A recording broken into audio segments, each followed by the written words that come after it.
What's up guys, today I'm showing you guys the real way to abuse aim assist. Now I know there's a bunch of videos out there already that explain how to abuse aim assist, but a lot of them don't go into detail and don't explain how aim assist works, which in my opinion is very important just so you guys can understand why it is so abusable and the different ways that you can use aim assist. So starting off, I want to show you guys how aim assist works and the reason why there are so many arguments about it right now. So aim assist kind of acts like a magnet for controller players.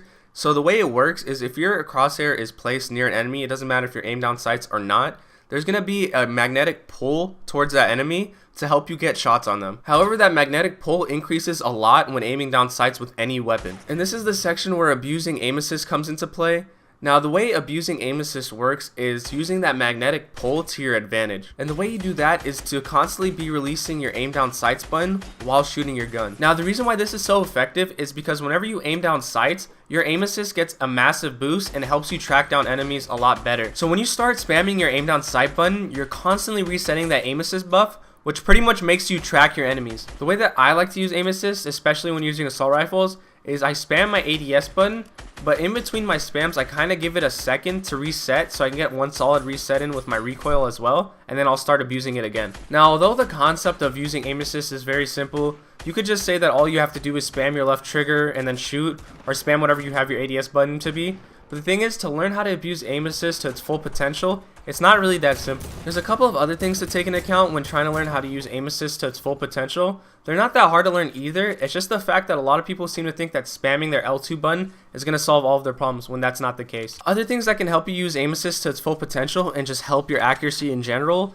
is finding a good sensitivity for you, knowing how far an enemy is positioned, and knowing how aim assist affects all different types of weapons. To find a good sensitivity, there's a bunch of templates out there to help you find a good sensitivity for you, but at the end of the day, I would always recommend for you to mess around with your sensitivities till you find one that's comfortable. The reason why sensitivity is still important when using aim assist is because you still need to have somewhat good accuracy to the point where you're able to get your crosshair close enough to the enemy to the point where aim assist will actually help you. Knowing how far an enemy is positioned and where they're positioned is important because it should affect how you're using aim assist. Sometimes it's a good idea to not even use the L2 spam at all, and sometimes you should be using it much slower based on how far the enemy is. If the enemy is further away, you could still abuse aim assist, but you could also do it with first shot accuracy and you'll hit your shots much more consistent. Finally, learning how aim assist affects all the different types of weapons you use. And trust me, there is a different way each weapon should be used because of aim assist. So starting with the assault rifles, all the assault rifles act the same except the AK. You can't L2 spam as much.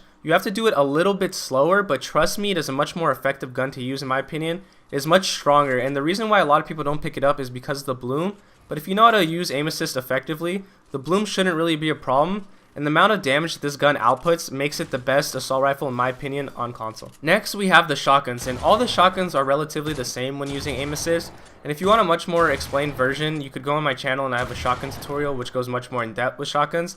But the simplified way to using a shotgun with aim assist and just improving your shotgun accuracy is to always make sure you're already pre-aimed above the chest level and quickly aim down sights and shoot your shotgun pellet. Now, if you're using the tac shotgun, you're still going to be using the method where you're already pre-aiming the chest and then you quickly aim down sights. The only difference is you're going to be taking more shots, so you're going to need to unaim and aim back in much more quicker because there's not that delay with a tac shotgun. Now finally, the last major weapon. I left this weapon for last just because it is such a strong weapon and in my opinion is the strongest gun in Fortnite right now. And the whole Fortnite meta revolves around this weapon on PC and console, but on console this weapon is 10 times stronger because of the aim assist it has and the amount of building damage it does. And that weapon is the hand cannon. On console, this weapon is like a completely different breed just because of the amount of aim assist that comes with this weapon. I don't think there's any range that some player could be standing at to the point where this weapon won't give you any aim assist. When you put the high accuracy of this weapon with the amount of damage it does and the amount of building damage it does, it's able to one-shot wooden walls from any distance. This gun is beyond overpowered. I'm going to put a couple of clips of me abusing this weapon to its full potential with aim assist just to show you how strong this weapon really is.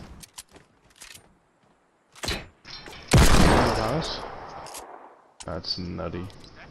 That's nutty.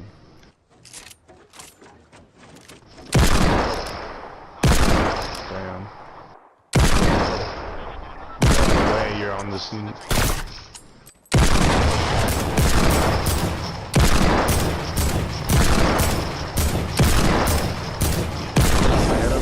Oh my god. And as you can see, the gun is very strong, especially if you know how to use aim assist with it. So the way you're going to want to use this gun is use the first shot accuracy, because the first shot accuracy comes very quick. And as soon as your crosshairs close and you get that first shot accuracy, you're going to want to shoot your gun. Now after every shot, you're going to want to reset your crosshair, and to do that, all you have to do is just let go of your left trigger. Now finally, my personal opinion when it comes to aim assist is that it's not an overpowered mechanism, just because it's really necessary for console players to even keep up with PC players, because if it never existed, there would be a huge gap between console and PC, and aim assist kind of just closes that gap. But the whole thing of when you're spamming down your aim down sight button and you're practically just tracking the enemy needs to be nerfed. It's just really strong right now, and in my opinion, I can understand why all these top streamers and all these people complain about it, and I can also see why people defend it. It's because people feel like it's a necessary buff needed for controller players, because all we have is our thumbs to use, while PC players can use their whole wrist and arms, like I said before. But it's not the idea of nerfing aim assist in general, I'm just talking about the whole ADS spam. If you enjoyed the video, please leave a like and subscribe if you're new.